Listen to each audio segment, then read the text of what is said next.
something's going to happen here now. Here comes the spaceship. You believe this? And now, Methinks we have a visitor. the alien himself. For almost 100 years you have celebrated the best that humanity has to offer. You call it the Olympic Games. And for that, and for the cities which have kept the Olympic ideal alive, I salute you.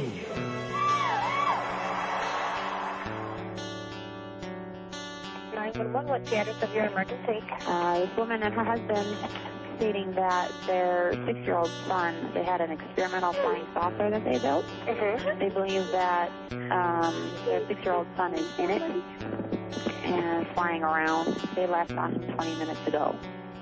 And so was it an experimental plane? Yeah, it's a flying saucer. It's a flying saucer? Yeah. And is that's gone too, right? I'm sorry? How long is the flying saucer gone as well? Hello? Hello?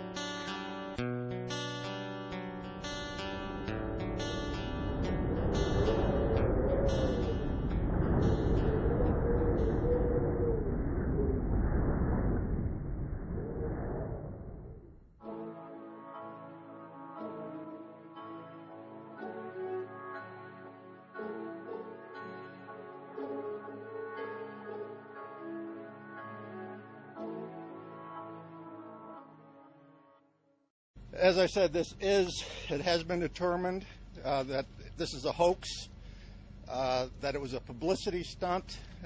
We believe that we have evidence at this point to indicate that it was a publicity stunt. These people are actors.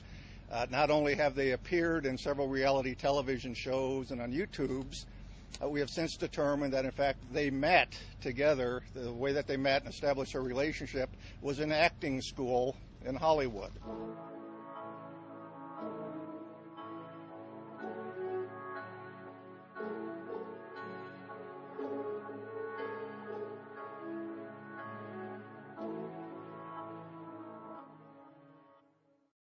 Jesus said, as in the days of Noah, so in the days of the coming of the Son of Man. Something happened in the days of Noah. And the most sinister and bizarre of all the things that happened was this intermarriage between the angelic race and the human race. And of course, the mastermind behind it all was another angel, a fallen angel, Lucifer. Now, we believe that as they came in those days, we may very well be on the edge of another invasion from outer space. That Satan will once again make another attempt, maybe the final assault on the human race, in order to wean men and women away from the worship of God. He has tried before, he will inevitably try again. And by seducing the human race, by sending these so-called entities from space, demonic beings, he will try to get people all over the world to worship him and to deprive God of the worship that is due to him. Fortunately, we know what the end result is going to be. But this final or omega assault that will come at the end of time may trigger the coming back of Jesus Christ to rescue his own. Satan has failed before, and the Bible predicts he will fail again. No wonder New Yorkers looked up and said, "Oh my God." You'd be saying, "Oh my God," too, if you saw this shot in the sports section with the understated caption, "Under ominous skies." Ominous. Shots came in from Harlem. Shots came in from Chelsea. Remind you of anything? The aliens' arrival in the movie Independence Day. At least New Yorkers didn't crash. They didn't flee. They did what any red-blooded New Yorker would do. They made home videos. You know, I gotta say, I don't think I've ever seen anything like that.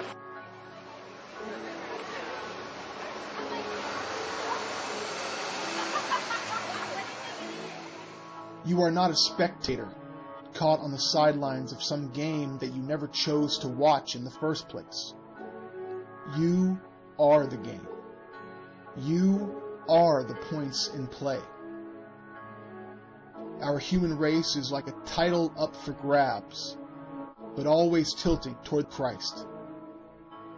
You are here to worship His creation from Alpha to Omega, and to glorify His name to every last soul you meet, until the lost and unsaved are led back to Him. But before the flock can return to its shepherd, the Scriptures must be fulfilled. And that means the prince of the power of the air will be cast down from heaven and will attempt to once and for all wrestle away control of the world from God and take it for his own wretched use.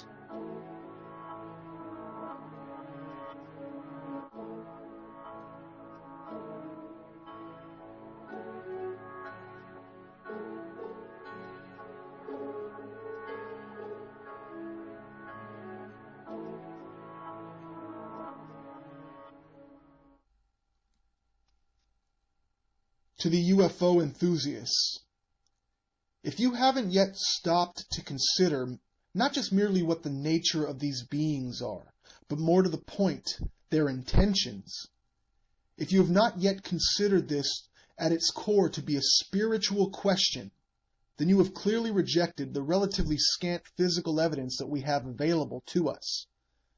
For these manifestations in the air are, up to this point, only that.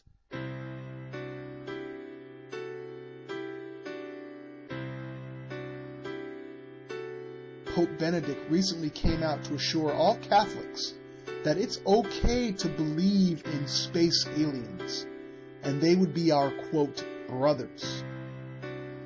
But what the Pope is hoping for is that his followers will not ever set their eyes on the Word of God, for they would find a dire warning against this blasphemous and satanic lie that can be found in 2 Thessalonians chapter 2, verse 11. Where we are told that God would send forth a strong delusion, which would likely fool a vast majority of the world, educated and uneducated, God-fearing and atheist alike.